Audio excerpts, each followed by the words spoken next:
کہ جادو جس گھر میں ہو وہ کون سا وظیفہ کرے جس کی وجہ سے وہ اس کا جادو ختم ہو جائے۔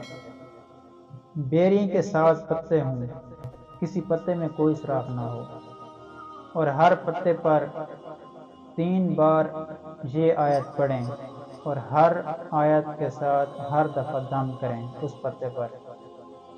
وَاتَّبَعُوا مَا تَتْلُو الشَّيَاطِينُ سے لے کر لَوْ كَانُوا يَعْلَمُونَ تک یہ آیت پڑھیں۔ سورۃ بقرہ کی یہ آیت ہے، آیت نمبر 102 ہے۔